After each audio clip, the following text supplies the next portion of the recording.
Assalamualaikum warahmatullahi wabarakatuh. Nah, di sini kami akan melakukan praktikum yaitu percobaan in-house. Nama dari anggota kelompok kami yang pertama ada Ahmad Aziz, kedua Muhammad Zuhdi, dan yang ketiga ada Muflih Samaruddin.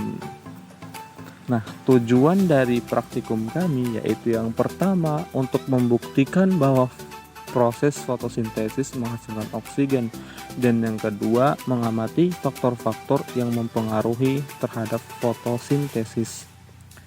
Dasar teori anabolisme adalah suatu peristiwa perubahan senyawa sederhana menjadi senyawa kompleks. Nama lain dari anabolisme adalah peristiwa sintesis atau penyusunan. Anabolisme memerlukan energi, misalnya energi cahaya untuk fotosintesis.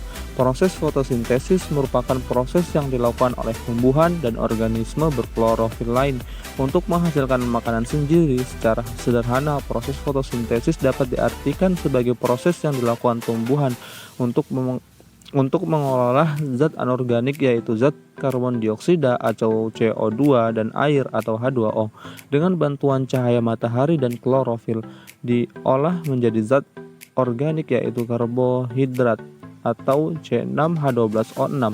Fotosintesis menghasilkan produk samping berupa gas oksigen atau O2.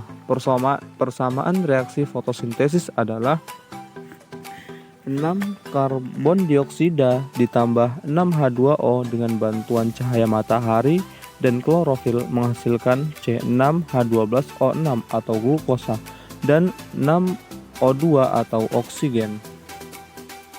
Banyaknya oksigen yang dihasilkan dalam sebuah proses fotosintesis ternyata dipengaruhi oleh beberapa faktor. Faktor-faktor tersebut diantaranya adalah tinggi rendahnya intensitas cahaya, tinggi rendahnya suhu, dan banyak sedikitnya karbon dioksida. Percobaan in-house. Percobaan in-house adalah salah satu percobaan yang dilakukan untuk membuktikan bahwa proses fotosintesis pada tumbuhan menghasilkan oksigen. Percobaan ini ditemukan oleh John Ingenhousz yang bertujuan untuk menyelidiki proses fotosintesis menghasilkan gas oksigen dengan tujuan membuktikan adanya gas oksigen yang dihasilkan dari proses fotosintesis dan mengetahui faktor-faktor yang mempengaruhi proses fotosintesis. Nah, untuk alat dan bahannya, yang pertama ada gelas kimia, kedua tabung reaksi, 3 corong kaca, 4 air, dan yang terakhir hydrilla atau tanaman air. Nah, sekarang kita masuk ke langkah kerjanya.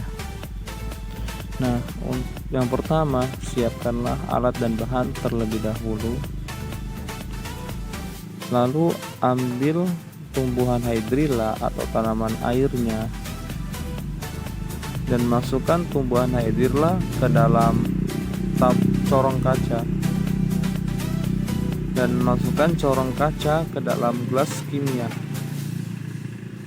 Nah, setelah itu tambahkan air sebanyak 150 ml. Lalu setelah itu masukkan tabung reaksi yang berisikan air ke dalam corong kaca tadi. Lalu setelah itu bawalah percobaan yang pertama di tempat yang terbuka atau tempat yang terkena cahaya matahari langsung. Nah, setelah itu pasanglah stopwatch sebagai tolak ukur sebanyak 30 menit. Lalu mulailah mengamati percobaan pertama yang di tempat terbuka atau tempat yang terkena matahari langsung dengan cara memasang stopwatch sebanyak 30 menit dan setiap 10 menit pertama hanya mengamati saja dan tidak menghitung banyaknya gelembung yang naik ke permukaan. Lalu di menit ke-20 mulailah untuk menghitung berapa banyak gelembung yang naik ke permukaan, dan begitu pula di menit ke-30 menghitung banyaknya gelembung yang naik ke permukaan.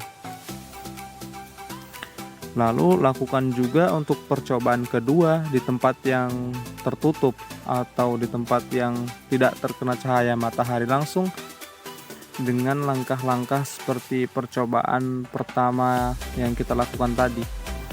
Lalu setelah itu, catatlah hasil pengamatan yang telah kita lakukan dan bandingkan antara kedua pengamatan tersebut. Nah, selanjutnya untuk hasil pengamatannya, untuk percobaan yang pertama di tempat yang terbuka atau tempat yang terkena cahaya matahari langsung di menit ke-20 dan ke-30. Sorry, ini seharusnya menit ke-20 dan ke-30, saya salah ketik. Untuk di menit ke-20 dan di tempat yang terbuka, jumlah gelembung yang naik ke atas permukaan yaitu sebanyak 248, dan untuk menit ke-30 jumlah gelembung yang naik di atas permukaan yaitu sebanyak 239. Dan untuk percobaan yang kedua, yaitu di tempat yang tertutup atau tempat yang tidak terkena cahaya matahari langsung, jumlah gelembung yang naik di atas permukaan di menit ke-20 itu tidak ada, guys. Dan begitu pula di menit ke-30 tidak ada gelembung yang naik di atas permukaan. Nah, selanjutnya kita masuk untuk kesimpulannya. Untuk kesimpulannya, berdasarkan tabel hasil pengamatan, tanaman yang paling banyak menghasilkan gelembung adalah tanaman yang diberi cahaya matahari langsung daripada tanaman yang ditempatkan di tempat yang teduh.